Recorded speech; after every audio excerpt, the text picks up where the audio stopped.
Muy buenos días a todos nuestros miradores, seguidores, oidores, masticadores, bebedores y regurgitadores de la Comuna de la Palabra. Nuevamente, como cada semana hacemos, tenemos un programa. El día de hoy un monólogo dedicado a la neuropsicología, intitulado Fundamentos y Principios de la Neuropsicología. No quiero comenzar, como cada semana hago, sin recordar a ustedes que pasan meses, pasan años, pasan días, elecciones, triunfos y derrotas de los suspirantes a gubernaturas, y la verdad histórica sobre los 43 jóvenes desaparecidos de la Escuela Normal Rural Raúl Isidro Burgos de Ayotzinapa en Tixla de Guerrero, sigue como una deuda histórica de Estado y del gobierno en turno, que no ha podido brindarnos la verdad y no ha podido impartir justicia a este respecto. Tampoco quiero dejar de enviar un fraterno saludo a nuestra amiga Angélica Rodríguez Monroy, quien sigue buscando y esperando con nosotros la verdad de los hechos de la desaparición de su hija Viridiana Nair, quien fuera estudiante de la Facultad de Psicología de nuestra Universidad Autónoma del Estado de Morelos. Y sin más preámbulo, quiero comenzar esta ocasión compartiendo con ustedes esta idea que me parece será fundamental para poder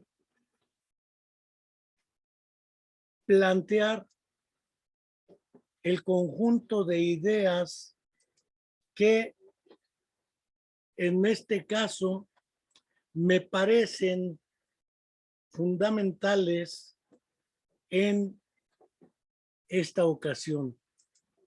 Quiero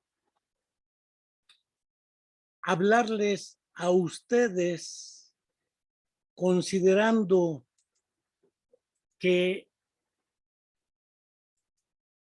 se arman debates con respecto a la hora disputada, quienes sí pueden y no pueden ejercer una práctica profesional, quiénes son los propietarios, según dicen algunos, de los campos de acción, y fragmentada nuestra realidad teórica y conceptual sobre lo que es la neuropsicología y la psicología, me he propuesto plantear una serie de reflexiones que me parecen imprescindibles en esta hora.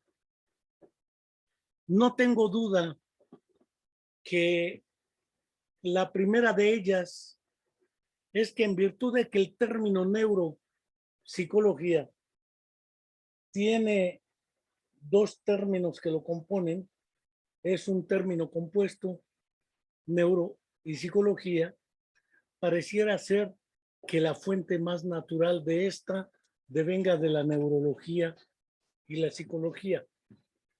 En ese orden, quiero señalar que desde 1900 hasta el primer cuarto del siglo XX, de 1900 a 1925, en lo que fue la Rusia zarista cayendo y la ex URSS iniciando, el término era exactamente a la inversa. Los congresos panrusos eran de psiconeurología. Ello nos hace suponer que el orden de los factores eran importantes bajo esta apreciación. Pareciera ser que no es lo mismo decir psiconeurología que neuropsicología. Incluso los trabajos originales de la psicóloga soviética Bluma Bulfovna Seigarnik, quien se hizo previamente con los psicólogos de la Gestalt, publicara su libro bajo el término patopsicología. Primero el término patología, que deriva de la práctica clínica, y luego el término psicología. Desde finales del siglo pasado y principios de este, ha habido una discusión que desde sus orígenes muestra en la psicología una profunda crisis teórico-metodológica que para 1927, por ejemplo, Vygotsky hubiera publicado un libro o un artículo impresionantemente enorme en longitud y extensión y en profundidad, intitulado El significado histórico de la crisis de la psicología. Lo mismo hicieron Wolfgang Keller, por ejemplo, Karl Bühler y otros psicólogos en Francia, José Blecher en Argentina, planteando que desde sus orígenes la psicología es presa de una crisis teórico-metodológica de la cual no hemos salido hasta este primer cuarto del siglo XXI. Que por no haberse resuelto claramente, según mi opinión, coincidente con la de estos teóricos, nos obliga a realizar una explicitación de principios y orientaciones históricamente abocados hacia la acción de los profesionales de la psicología en la búsqueda de las interrogantes planteadas. Estudiando cualquier libro de historia de la psicología, por ejemplo, una historia de la psicología experimental de Edwin Boring, o la psicología del siglo XX de Jaroszewski, o historia crítica de la psicología de Alberto Leónidas Merán y Colombo. Todos coinciden en que la psicología originalmente se propone ser una disciplina del conocimiento científico porque los modelos clásicos de clasificación de las ciencias, por ejemplo el de Augusto Comte, no incluyeron a la psicología dentro de las ciencias, porque decían no eran ciencias. Esto implicaba que para que la psicología fuera considerada una ciencia, debiera ser diferenciada claramente de la filosofía, de la neurología, de la psiquiatría. Por tal razón, originariamente expresa una necesidad de organización y diferenciación de estas, dedicándose a la tarea de definir cada vez más nítidamente su objeto de estudio y el diseño de estrategias de aproximación metodológica para la aprehensión de dicho objeto de estudio. Tenemos claro que, por ejemplo, para Boring y muchos teóricos, la psicología nace como disciplina científica en el año de 1879, cuando en Leipzig, Alemania, un partero de nombre Wilhelm Wundt trae al nacimiento de la psicología gracias a la fundación del primer laboratorio de psicología experimental en Leipzig, Alemania. Esto significa que para estos teóricos la psicología se hace ciencia gracias al método experimental. Es decir, el problema de la psicología para este enfoque es un problema metodológico, no de su objeto de estudio. Es metodológico porque lo que hace que la psicología se haga ciencia es el diseño e instrumentación de estrategias de corte experimental y en laboratorios. No hablo desde ahí hasta el conductismo y otras variantes contemporáneas que tienen que ver con los diseños experimentales y cuando mucho cuasi experimentales. No quiero dejar de recordar que para otros modelos teóricos, la psicología no nace en 1879 con Wilhelm Wundt, nace en 1862, 17 años antes, con la publicación en Moscú, en Rusia, de un libro intitulado Los reflejos del cerebro del fisiólogo Iván Mikhailovich Sechenov. Tengamos presente que antes no existían los psicólogos, existían fisiólogos, filósofos que se desplazaban en uno y otro campo sin ninguna dificultad y sin ninguna disputa de que yo soy filósofo, no te metas en mi campo. No, pues yo soy fisiólogo, en mi campo no te metes. Secheno publica ese libro, Los reflejos del cerebro, que está separado en dos partes. La primera parte, que se intitula Los movimientos reflejos, y la segunda parte, los movimientos voluntarios. Para estos psicólogos nacidos en la ex-URSS a partir de principios del siglo XX, tengamos presente que Luria nace en 1902, Leontiev en 1903, Vygotsky en 1896, Piaget también nace en 1896, y quizá el único más viejo es Henri Vallon, que nace en 1879 en París, Francia. De hecho, esta idea de convertirse en una disciplina separada para Sechenov no depende del método, ni del método experimental, pese a que él sí realizaba trabajos experimentales. Para él y sus seguidores la diferencia está en el objeto de estudio. No es lo mismo hablar de movimientos reflejos que de movimientos voluntarios, porque el movimiento voluntario implica la voluntad, implica el carácter activo y consciente del ser humano, y por lo tanto aquí la psicología empieza a diferenciarse de la fisiología por su objeto de estudio. El psiquismo, la conciencia, la voluntad, son dos aproximaciones originarias en 1862 y 1879 que empiezan a plantear la diferencia. Por su lado, Sigmund Freud, quien se forma dentro de la psiquiatría, aunque era más neurólogo o más neuropsiquiatra, dijeran otros, pues las disciplinas tampoco estaban plenamente diferenciadas. Hacia 1900 publica La interpretación de los sueños. Sin embargo, entre 1896 y 1897 publica dos libros que son fundamentales en este ámbito. Uno se llama La afasia y el otro se llama Un esquema de psicología para neurólogos, donde también empieza a plantear la diferencia entre neurología, psiquiatría y psicoanálisis, no precisamente psicología. La idea de Freud no era construir psicología. Esto implica que pareciera ser que hay dos grandes problemas: de marcación de un objeto de estudio diferente a las otras disciplinas, e indudablemente de marcación de una metodología que, aunque se compartiera con otras disciplinas, pudiera permitir explicar dicho objeto desde el conocimiento. Para ello, la psicología empieza desde 1890 con Christian von Ehrenfels, que nace la psicología de la Gestalt.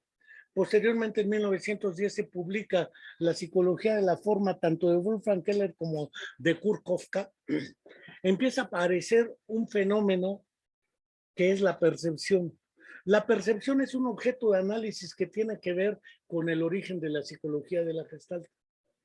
Y al descubrir el fenómeno estroboscópico o percepción de movimiento aparente, se plantean un dilema. En realidad, ¿qué es la percepción? Es la copia de la realidad exterior en el sujeto que recibe la información tal cual y la traslada al cerebro nítidamente, como se presenta en lo real, una copia de lo real. Porque Christian von Ehrenfels se plantea qué es la percepción del movimiento aparente. No es una alucinación, porque no está producida desde el interior del sujeto de la actividad. Pero tampoco es una copia de la realidad, porque ese movimiento no existe. El movimiento aparente es consecuencia de las limitaciones del sistema sensoperceptivo para reconocer las diferencias e integra en un todo gestalt o configuración algo que no existe fuera, pero que en la interacción entre el objeto perceptible y el sujeto percipiente construye algo que no está fuera, pero con la interacción en el exterior van configurando interpretaciones de la realidad.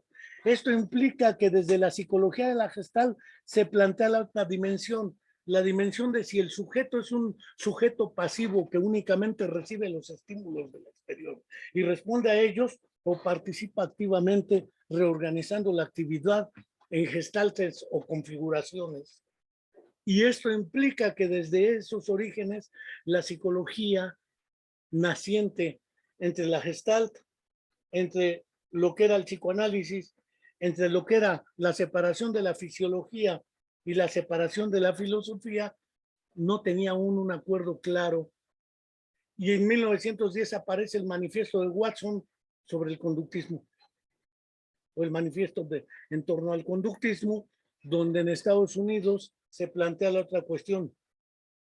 Hacia 1923-24, en la ESUR se plantean dos tendencias. Una, la de Vladimir Mikhailovich Bekhterev, que propone los reflejos como objeto de estudio de la psicología, no en sentido fisiológico, porque ellos tienen una noción de reflejo distinta que explica muy claramente, por ejemplo, Lenin en un libro de 1924 antes de morir, que se llama muy probablemente, ahorita me acuerdo del nombre, y el trabajo otro particularmente excelente en este tenor de lo que era ya la demarcación de un objeto llamado el reflejo de la realidad en representaciones de lo real, materialismo y empiriocriticismo, el libro de Lenin, y posteriormente en un trabajo de Rubinstein, el ser y la conciencia. Sergei Leonidovich Rubinstein, porque hay mucho Rubinstein. Pero curiosamente la explicación psicológica con fines analíticos separó el objeto de análisis en varios microprocesos, que después se olvidó de reunir lo que ella misma separó con fines explicativos. En efecto, la psicología separa y divide el psiquismo en esferas o dominios: cognitivo, afectivo emocional, volitivo, motor, otros dicen conductual y unos dicen es que yo explico lo conductual, yo explico lo cognitivo, y estamos en un galimatías donde cada quien cree que la configuración que ha construido es lo real, pero se ha olvidado de reconocer que lo real está por encima de esas configuraciones. Sin querer, la psicología ha provocado la desaparición de su objeto de estudio original, el psiquismo, reemplazándolo por subtemas, los procesos cognitivos, incluso algunos son expertos en solo memoria. No hablan de lo demás porque la memoria para ellos es objeto de interés. Otro será la atención, otro será el pensamiento, otro será el lenguaje, y resulta que cada quien va agarrando supuestos espacios de interés que reemplazan al objeto original y que por sí mismos carecen de significado si no se reconocen como partes de un todo, que es el psiquismo. En este sentido, se han planteado diversas perspectivas teóricos metodológicas, además que conductismo, psicoanálisis, gestalt, conductismo cognitivo o cognitivo conductual, que tienden a considerar lo psíquico en términos de lo individual en oposición a lo social, y confunden lo social con lo colectivo, porque lo individual también es social. En consecuencia, lo social debe ser adquirido por el individuo mediante la socialización. Vamos, un término de la sociología de Emil Durkheim que fue pervertido y ahora hasta socializan las fotocopias, socializan los mezcales, socializan el chisme, es decir, todo es socialización. De esta manera, lo social es algo real, un ontos externo al individuo, y por lo mismo debe ser conquistado por ese mismo individuo. Henri Vallon lo decía de una manera muy elegante: escindir al hombre de la sociedad o poner el individuo a la sociedad, como se hace a menudo, es privarlo de la corteza cerebral, pues si el desarrollo y configuración de los hemisferios cerebrales son los que distinguen con mayor precisión a la especie humana de las especies vecinas, no dejemos de considerar que este desarrollo y esta configuración se deben a la aparición de campos corticales como el del lenguaje, que implican a la sociedad, como los pulmones de una especie aérea implican la existencia de la atmósfera. Henri Vallon, Los orígenes del carácter en el niño, Buenos Aires, Nueva Visión, 1975, página 5 y siguientes. Dicho de otra manera, la pretensión explicativa de los fenómenos considerados de naturaleza psicológica condujo, además de las dificultades que ya enuncié, a otra problemática de significación relevante. Se consideró siempre el fenómeno psicológico como un fenómeno estático. Se olvidó que era un fenómeno de naturaleza dinámica, cambiante y evolutiva. Y con ello se olvidó el de la construcción de una estrategia metodológica coherente con un objeto que cambia constantemente. En este sentido, sin ser el propósito de analizar el desarrollo o deterioro, por ejemplo, de las funciones neurolingüísticas en el ser humano, resulta conveniente recordar lo que Roman Jakobson hubiera ya señalado hace casi más de medio siglo a manera de ejemplo. Carl Buehler escribía, dice Jakobson, solo el niño nos da la oportunidad de observar in statu nascendi el lenguaje. Si un niño tiene una lesión cerebral a los 6 meses de nacido, no puede quedarse afásico porque no había construido el lenguaje. No puede perder lo que no tiene. Un niño de 2 años, que apenas lo está estructurando, tampoco puede expresarse de la misma manera que un niño de 8 o 10 años, que un adulto de 20 años, alfabetizado o no. Y entonces resulta que hemos olvidado que la realidad debe ser tomada también dinámica y evolutivamente. Julián de Ajuriaguerra escribe, por ejemplo, el lenguaje puede ser encarado de 2 maneras, como estructura ya construida o como proceso en vías de formación. Julián de Ajuriaguerra y otros, Organización Psicológica y Perturbaciones del Lenguaje, en Ajuriaguerra, Julián y otros, Introducción a la Psicolingüística, Buenos Aires, Proteo, 1969, página 119. Y no cito artículos de los últimos 5 años porque ya se olvidaron de esto y están en microprocesos y atrapados en fragmentos de citación APA y de publicaciones y perfiles con fines de permanecer en la farándula académica universitaria. No quiero dejar tampoco de recordar a Jean Piaget, que abordando la cuestión de los orígenes y trascendiendo la cuestión del desarrollo, expresa, se llama psicología genética, al estudio del desarrollo de las funciones mentales. En tanto, este desarrollo puede ofrecer una explicación o por lo menos un complemento de información de sus mecanismos en el estadio terminal. En otros términos, la psicología genética consiste en utilizar la psicología del niño para encontrar las soluciones de problemas psicológicos generales. Piaget, Psicología y Epistemología, Buenos Aires, 72, páginas 47 y siguientes. El otro problema es el de la interrelación sistema nervioso central y desarrollo neuropsíquico. Sin penetrar de fondo en la polémica de si poblaciones de neuronas aisladas o zonas específicas pueden o no permitirnos comprender y explicar el fenómeno psicológico, se puede resumir la discusión considerando 3 enfoques básicos. El enfoque del neuronismo o atomismo, que lo estoy señalando históricamente, sin tomar en cuenta los avances tecnológicos que permiten conocer sectores, participaciones y que no solamente es problema de poblaciones de neuronas. Trata de conseguir un conocimiento cada vez más profundo y detallado acerca de los sucesos y estructuras de un determinado grupo de neuronas o de una neurona, ampliando con ello los conocimientos neurofisiológicos. Recordemos solo a Jerry Konorski, Actividad Integrativa del Cerebro, Estados Unidos, 1967.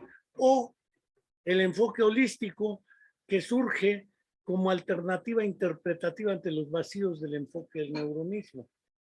Atribuye al cerebro capacidades tales como la de un funcionamiento de totalidad, favoreciendo una explicación holográfica de la memoria e investigando la acción en masa del cerebro, su potencial eléctrico total y el conjunto de la conducta animal. Seguimos con Konorski y otros. Y naturalmente, un enfoque sistémico que analiza el cerebro en su totalidad a la vez que sus relaciones con diversos subsistemas neuronales como no neuronales, por ejemplo, endocrinos, neuroquímicos, etcétera. Similar al enfoque genético anteriormente expuesto, determina funciones específicas en áreas o centros particulares. Por ejemplo, el tallo cerebral colabora en la regulación de la actividad del córtex y su manipulación podría provocar insomnio, sueño y algunos accidentes, estados de coma, estupor, etcétera. Hasta ahí planteamos que hay un problema de fondo. De aquí voy a hacer un salto triple de la muerte sin red a otro tipo de premisas. Quiero recordar un trabajo de 1949 de Donald O'Heff que se llama La organización de la conducta o del comportamiento, una teoría neuropsicológica. Esto llevó a suponer a varios personajes que tratan de historiar los orígenes y el desarrollo de la neuropsicología para señalar que el primero en plantear ese término fue Donald O'Heff. Ahí está una muestra de ello. Sin embargo, en 1949 también se publica el libro El córtex cerebral o Le córtex cerebral, un estudio neuropsicopatológico de Julián Dajuria Guerra y Henri Kahn en francés. Lo que pasa es que como somos admiradores de Estados Unidos y del inglés estadounidense, creemos que lo demás no existe. No existe el francés, no existe el alemán, no existe el italiano, no existe el castellano y mucho menos el ruso. Menos ahora, después de lo de Ucrania. Pero está claro, estudio neuropsicopatológico. Y está publicado en Francia en 1949.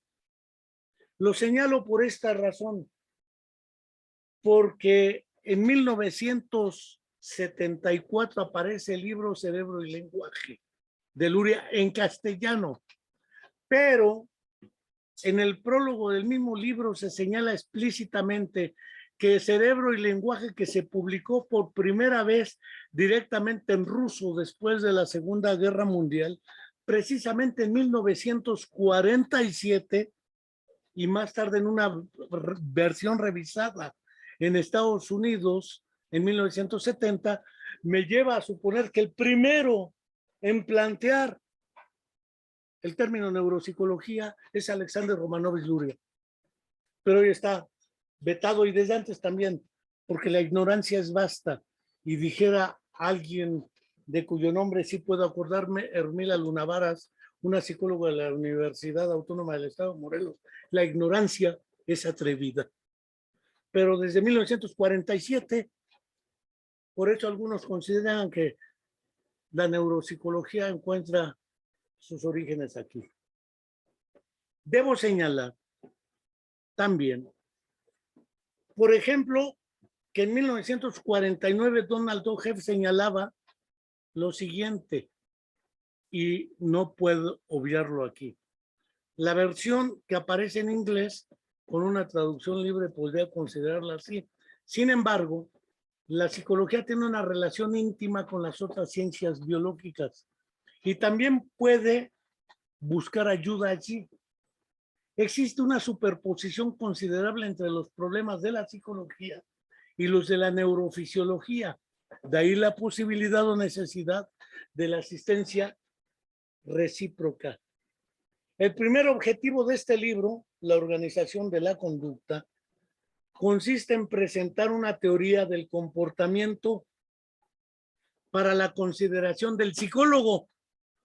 Pero un segundo objetivo trata de buscar un terreno común con el anatomista, el fisiólogo y el neurólogo, para mostrarles cómo la teoría psicológica se relaciona con sus problemas y al mismo tiempo hacer posible que contribuyan con esa teoría, de modo tal que también se evite la subsunción de la una en la otra y creer que estudiando anatomía y fisiología nos vamos a hacer neuropsicólogos,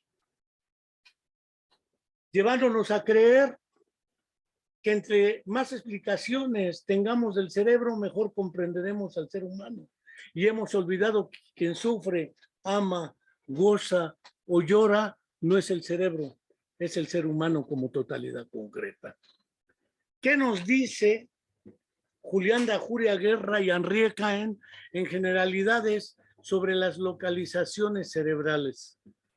Los conocimientos sobre la fisiopatología cerebral no dejan de crecer a medida que los progresos de los métodos de investigación fisiológica, neuroquirúrgica y psicológica aportan mediante novedosos estudios a las investigaciones clínicas.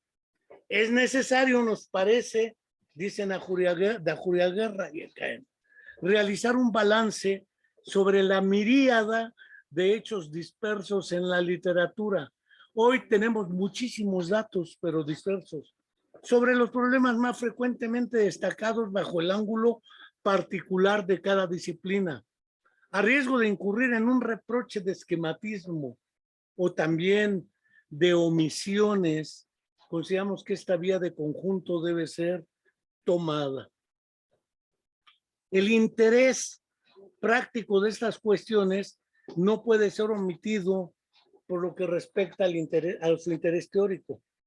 Lejos de embriagarse con el tiempo, ha mantenido una agudeza muy viva hasta el final del siglo pasado. Era el 19, porque el libro es del 49.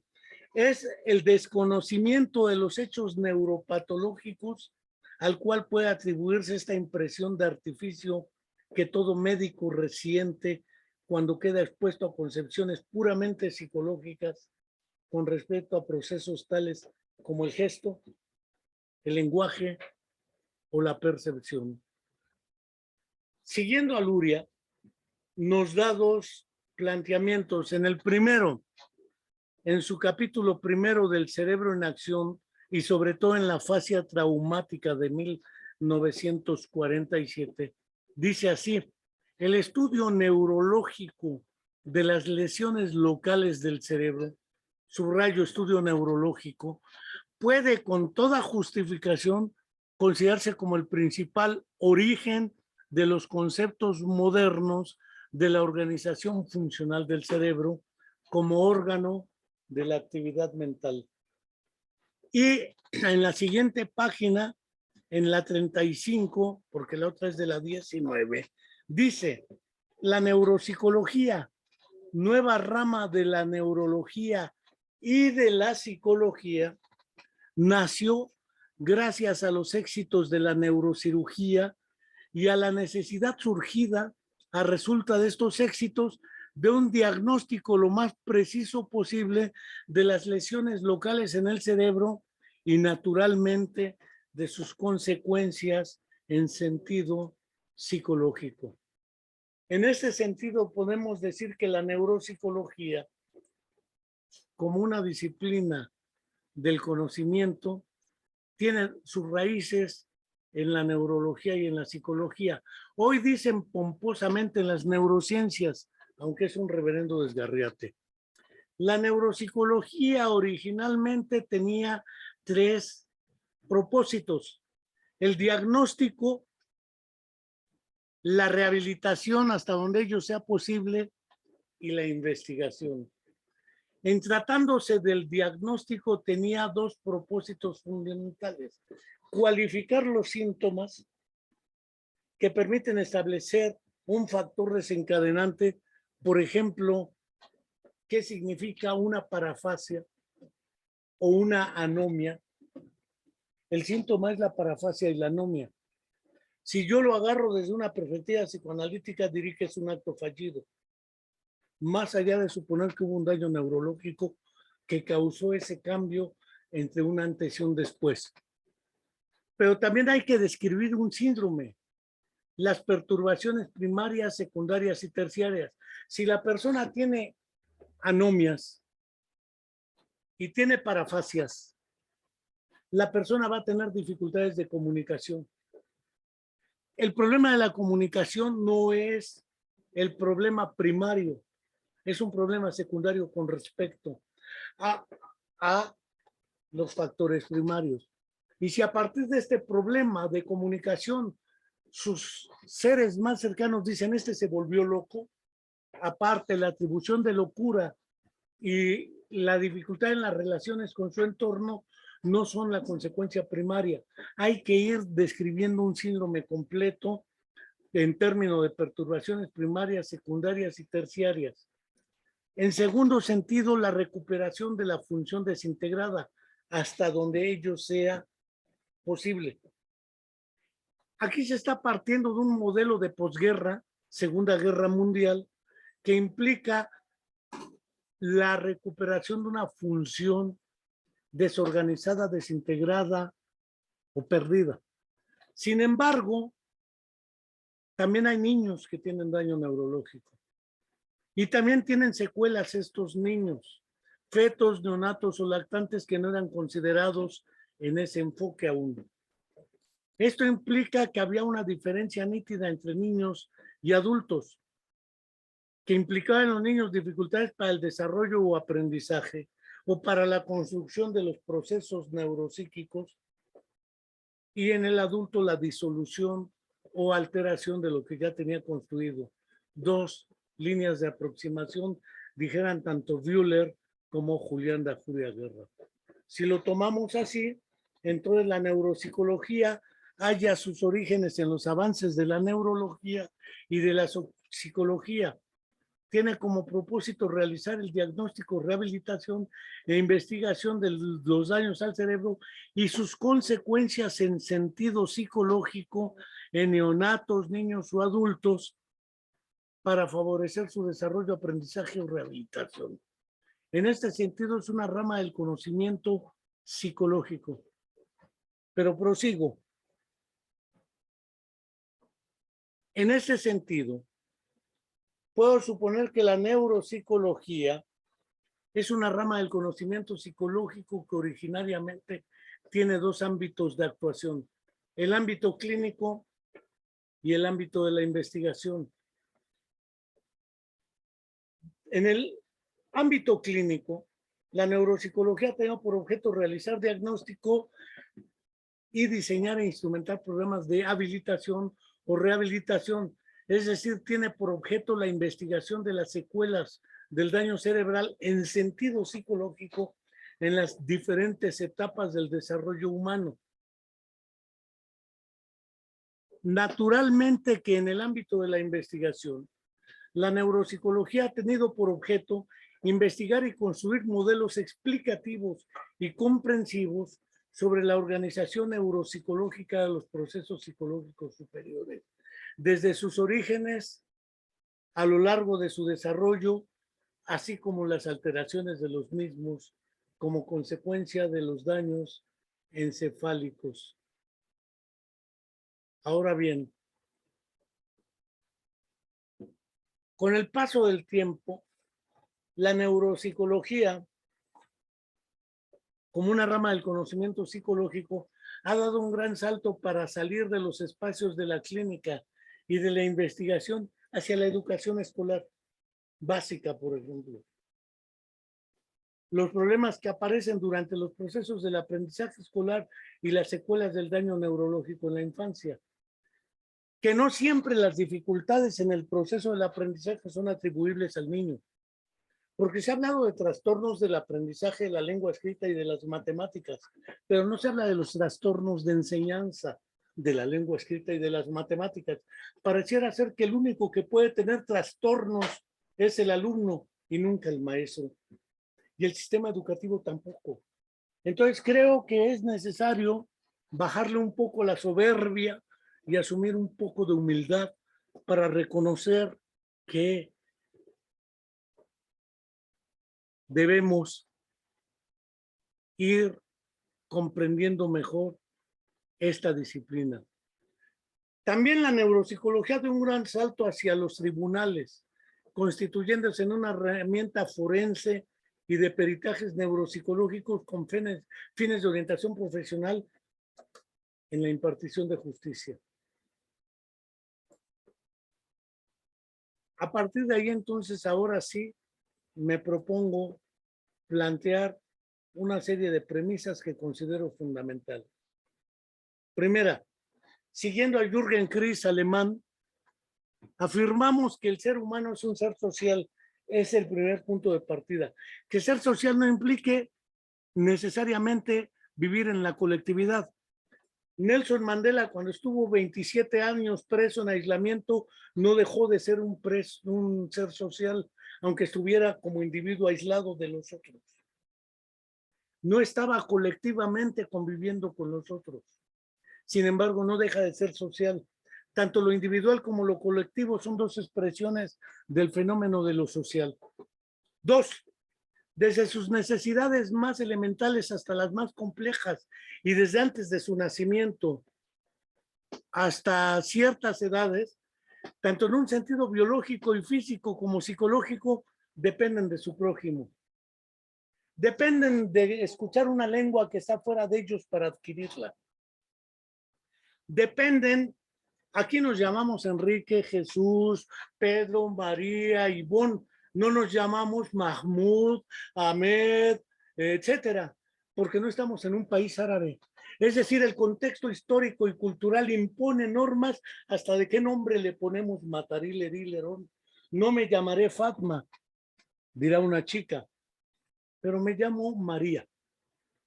Me llamo José, pero no me llamaré, por ejemplo, cualquier nombre árabe que se les ocurra. Omar, aunque aquí aparecen Omares. Tanto en un sentido biológico, físico como psicológico dependen de su prójimo.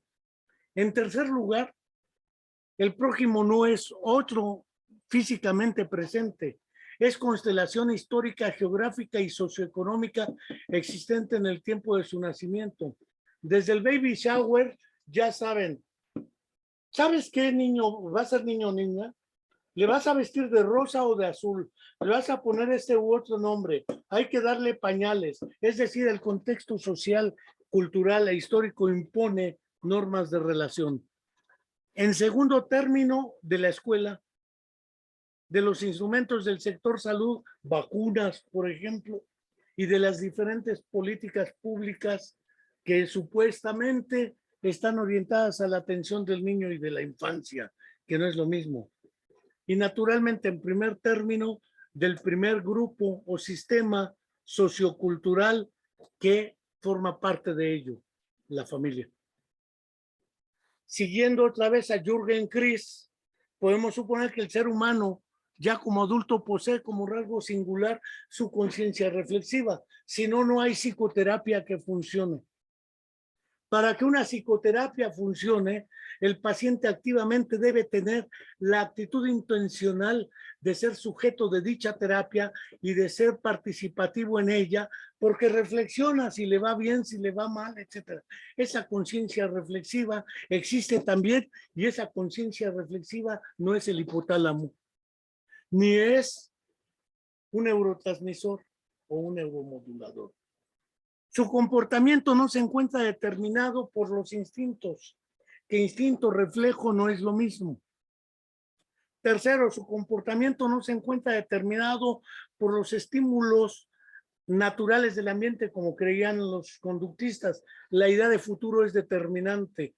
Decía una canción de estudiantina, no quiero ser abogado, ni quiero ser contador, quiero ser tu enamorado, aunque nunca sea doctor. Olé. Es decir, ese quiero ser es la idea de futuro. Y esa idea de futuro no es un estímulo o señal presente.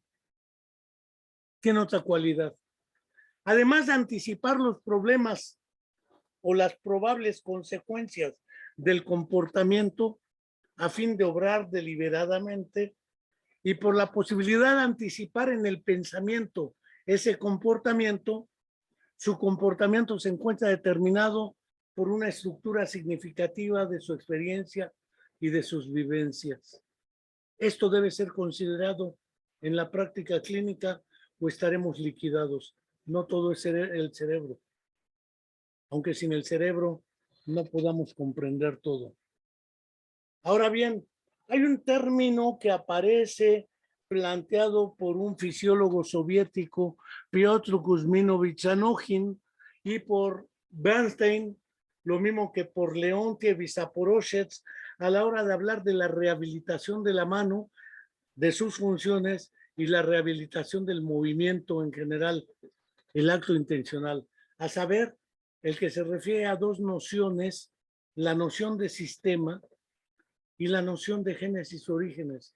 El niño no nace hecho, no nace como esperando, como lo hacía Palas Atenea, como un globo que se infla y va desarrollando sus facultades que están predeterminadas. No, el niño se hace haciéndose. Por eso la idea de génesis orígenes y la idea de sistema van a ser imprescindibles a la hora de pensar en la neuropsicología. Desde luego, esta perspectiva sistémica y genética contempla ineluctablemente la idea de evolución o desarrollo. Prosigo. En síntesis, la sistemogénesis hace referencia a los orígenes, desarrollo, organización y procesos de relación inter e intrasistémicas que aseguran la organización, realización y autorregulación de la actividad. Voy a poner una categoría aquí que plantean tanto Sergei Leonidovich Rubinstein como Alexei Nikolaevich Leontiev, la categoría de actividad, a diferencia de la de conducta. La conducta es observable y es externa, pero hay actividad interna que no podemos negar: pensar, imaginar, delirar, fantasear, soñar, etcétera. Que esa actividad interna no sea directamente observable no quiere decir que no sea objetivamente existente. Por su forma de existencia subjetiva, porque está dentro del sujeto de la actividad. Pero existe el pensamiento, existe la memoria, existe el olvido, existen los recuerdos, existen las fantasías. Si hay actividad interna y hay actividad externa, tengo claro que la actividad interna puede ser inferible. Yo infiero en función de la actividad externa que observo. Por ejemplo, hoy en día se dice, es que esa persona se me quedó viendo el escote, debe ser un pervertido, debe ser un acosador, un hostigador. Es decir, yo atribuyo a lo observable una causa interna. No prejuzgo si es falsa o verdadera. Es irrelevante en sentido lógico, en sentido psicológico es fundamental, porque eso me permite organizar mi actividad y orientarla en la realidad. Mientras que la actividad externa puedo verla como conducta, como reflejo, como impulso, en el caso, por ejemplo, de los movimientos impulsivos de Preger, que así se les llamó en los recién nacidos, porque el niño se mueve y aparentemente no hay estímulo que desencadene ese movimiento y la reacción. Esto significa que tendríamos que diseñar una serie de estrategias y procedimientos que permitan a través de la actividad externa lo más objetiva y fielmente posible comprender y explicar esa actividad externa y la relación entre la actividad externa y la actividad interna. Si sigo esta lógica, voy a poner este modelo derivado a partir de la lectura de un libro que se llama Humanamente, de Juan Ignacio Pozo Municio, de España. Los seres humanos somos seres informívoros. Recibimos información, pero la información está mediada por un primer filtrado en modelos de procesamiento humano de la información, por un sistema de memoria que me permite clasificar la información que recibo en dos grupos. Esta información ya la conocía o no la conocía, es novedosa. Si la información es conocida, me comporto de una manera, así es desconocida. Y dos, la motivación, que me permite orientar selectivamente la actividad en función de mis intereses, de mi esfera motivacional de intereses. Pero este sistema de memoria condiciona también la sensopercepción, porque si ya reconozco sensoperceptivamente que el objeto presente o el objeto perceptible es conocido, eso me lleva a que lo reconozco y lo organizo de una manera que puede ser automática o no, y que me permite ponerle mayor o menor atención a dicho objeto o circunstancia. Por lo tanto, si la situación es novedosa, puedo realizar procesos de razonamiento. Si yo hablo de la relación entre memoria, sensopercepción, atención, motivación y razonamiento, resulta que no puedo ser el psicólogo experto en razonamiento porque hay otro psicólogo experto en atención, hay otro en memoria, hay otro en sensopercepción, porque entonces no me doy cuenta que estoy fragmentando la realidad psicológica que le llamo cognitiva. Pero también eso implica intereses, sentimientos, aspiraciones y emociones. Esto implica que el razonamiento me implica por lo menos 2 díadas de procesos, un proceso de análisis y síntesis y un proceso de abstracción y generalización. Esto que estoy comentando damos por hecho que existe, aunque no lo observamos directamente. Este proceso de análisis y síntesis y de abstracción y generalización me permite buscar como tendencia determinante, decía otro psicólogo soviético, buscar la solución de problemas, que era la estrategia que se utiliza desde la Gestalt, desde la psicometría. Un problema arma el rompecabezas del WISC, arma los cubos de Koch, responde las preguntas verbales, es decir, problemas que trato de resolver mediante la acción. Al mismo tiempo que realizo la acción, yo estoy observando si lo que realizo se corresponde con el propósito de la acción y puedo darme cuenta desde antes de tener el resultado de la acción, si la acción como la estoy realizando me permite llegar a donde quiero llegar, si no soy capaz de corregir, si no viviría eternamente en el ensayo y error bajo la ley del efecto de Thorndike. El efecto agradable es el que me permite obtener el motivo para seguir actuando y el desagradable no, porque no tendría explicación las relaciones sadomasoquistas. Estos resultados de la acción son comparados por las representaciones que tengo, porque tengo doblado el mundo entre el objeto real y la representación que tengo en mi cabeza del mundo real. Yo quiero tomar la taza porque quiero beber café, pero la mano sale hacia el celular. Debo darme cuenta de que el resultado de la acción no se correspondía con el propósito de la acción. A eso ahora pomposamente desde el ESAC y el ESAC le llamamos lo que sería las funciones ejecutivas, planificación, ejecución, seguimiento, evaluación, etcétera. Pero ya desde antes Luria le llamaba autorregulación selectiva de la actividad. No prejuzgo si lo del ESAC es novedoso o no.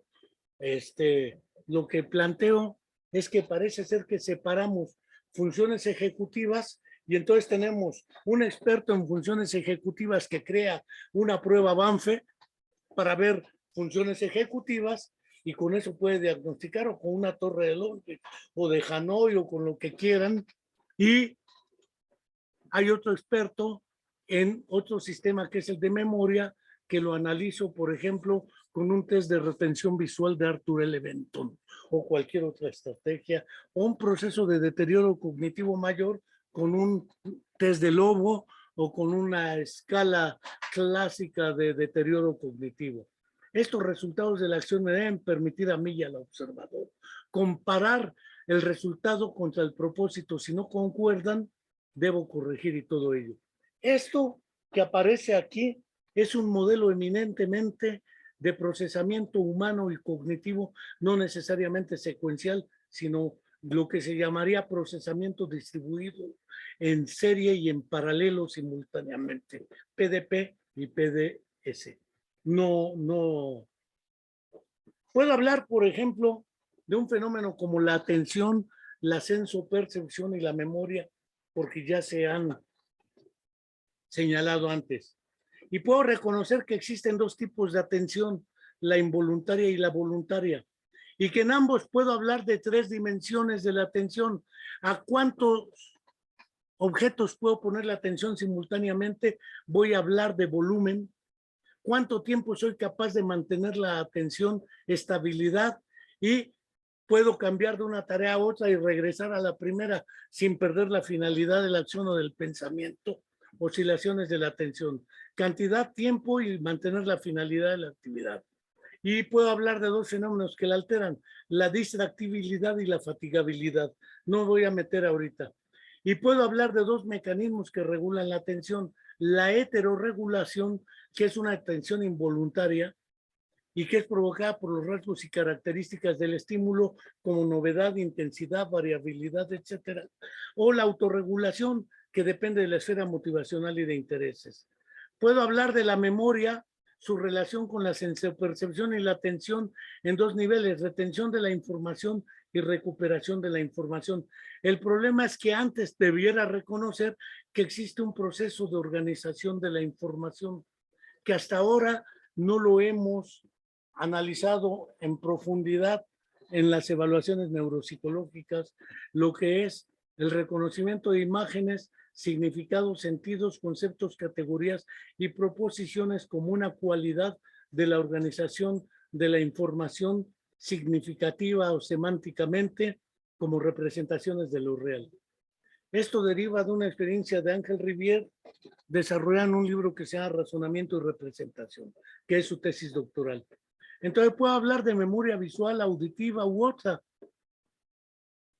Puedo hablar de retención de la información en corto plazo, largo plazo, pérdida de la información, recuperación de la información, evocación y reconocimiento.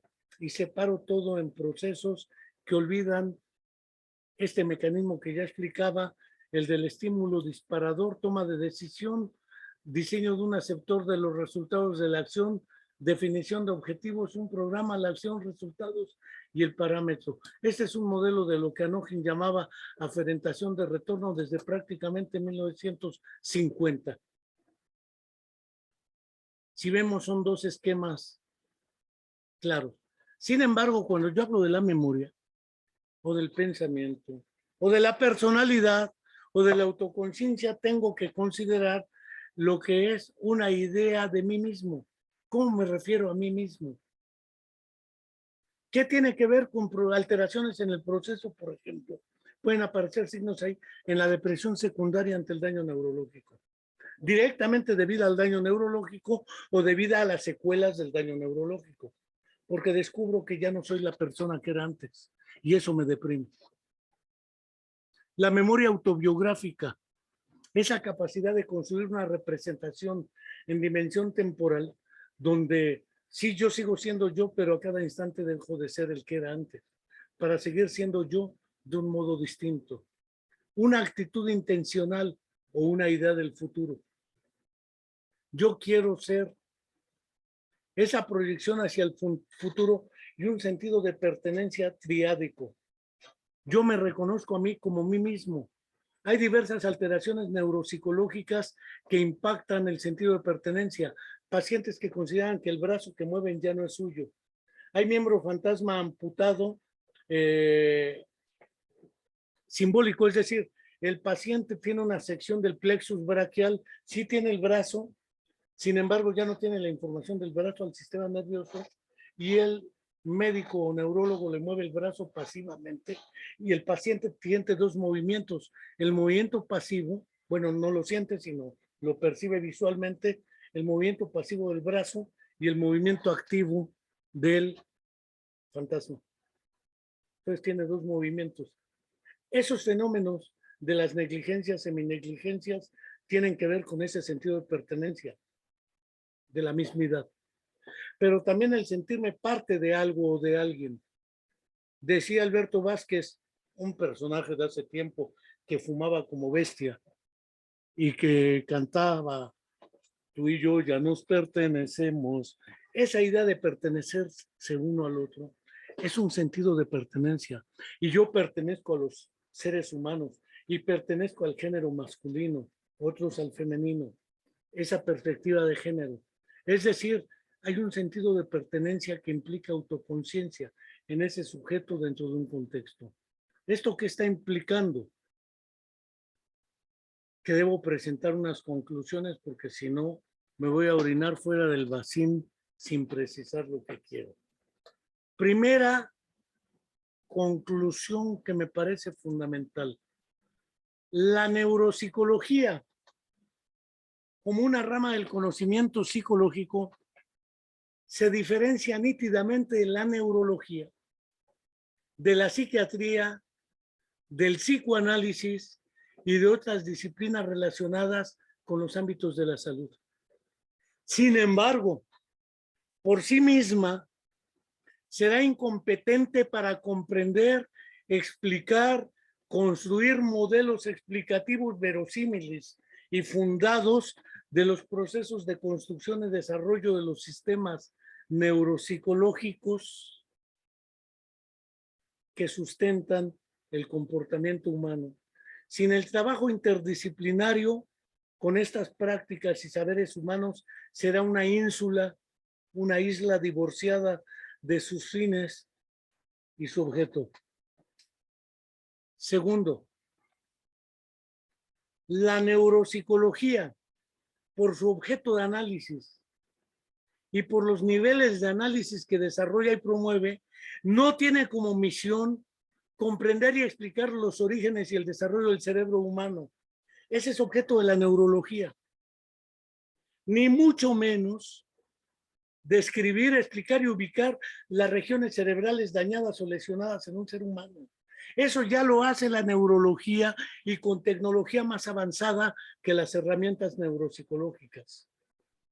Más bien tiene como propósito comprender y explicar las consecuencias que tales daños, lesiones o alteraciones encefálicas implican en quienes las sufren, dentro de los parámetros de la psicología y su objeto de análisis, a saber, el psiquismo humano. Para ello, no cabe duda, debemos diseñar estrategias neuropsicológicas de aproximación. No aprendernos en la escuela una serie de baterías y test. Esos se aprenden a usar usándolos, sino aprender a construir y diseñar de acuerdo al contexto y las circunstancias. Porque no es lo mismo en la Sierra Gorda de Querétaro, en la montaña de Guerrero, en la Ciudad de México o en el Cusco, Perú, que en Madrid o Segovia. Debemos ser claros que hay una condicionalidad histórico-cultural y una condicionalidad evolutiva, genética y del desarrollo que determina, además, factores lingüísticos, la lengua que se habla. Porque la mayoría de baterías adaptadas a México están adaptadas al castellano, no al tarasco, ni al mixteco, ni al zapoteco. Entonces, seamos claros, la soberbia es mala consejera. ¿Esto qué implica? Implica reconocer que con base en dicho proceso de identificación hay que confeccionar e instrumentar, evaluar y seguir estrategias y tácticas de rehabilitación neuropsicológica centradas en la familia, basadas en la comunidad, como rehabilitación basada en la comunidad, con el propósito de que la persona se integre a su entorno, no al laboratorio o al consultorio, porque lo que debe enfrentar es la vida, no la computadora, y que propicie las condiciones favorables para la reorganización de los procesos psicológicos superiores de las personas afectadas por tales daños, dentro de sus contextos familiares, escolares, laborales y comunitarios, hasta donde ello sea posible.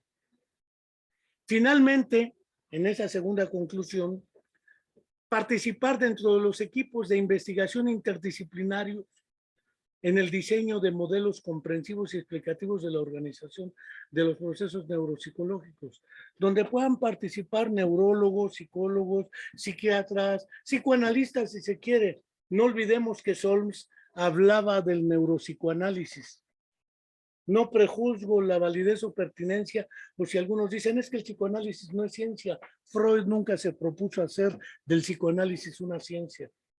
Y tampoco el conductismo es la ciencia psicológica.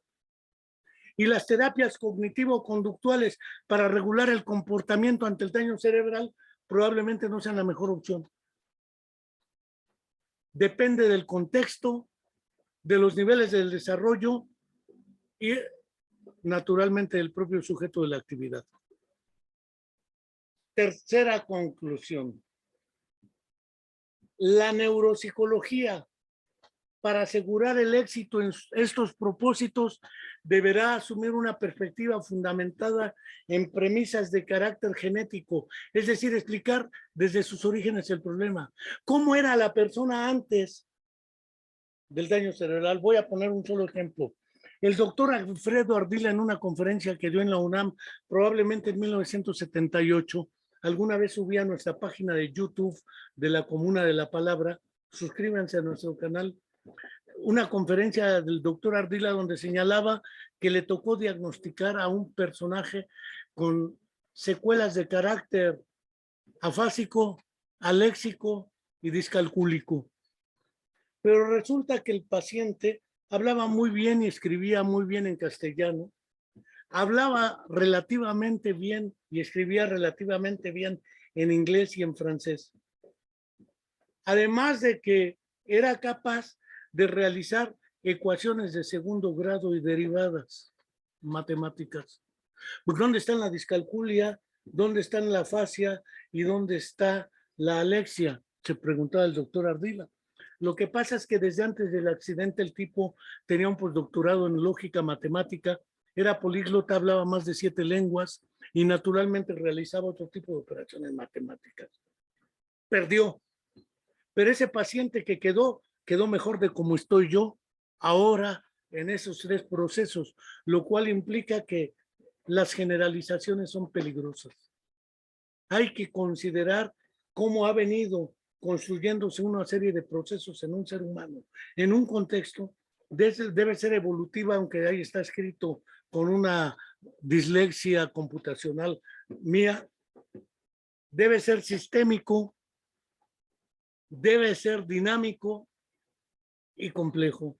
De otra manera, estaríamos haciendo de la neuropsicología y los neuropsicólogos una ínsula de aislamiento total y divorcio de los otros, peleándonos entre nosotros si yo soy neurocognitivo, si yo soy neuroafectivo, si yo soy, etcétera, prefrontal.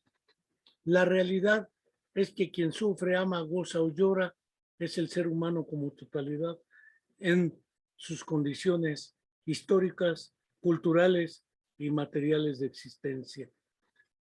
Quiero decir con esto que la neuropsicología hoy se encuentra en un mar de confusión porque observamos en las redes y en las escuelas que tenemos más preocupaciones por aprender anatomía y fisiología, por aprender a localizar daños cerebrales y a explicar lo que es cada uno de los síndromes, sin comprender que nuestra función como psicólogos y como neuropsicólogos es identificar esas secuelas, comprender en los entornos donde está y contribuir a la rehabilitación o construcción de los procesos pese a un daño en la infancia o el nacimiento.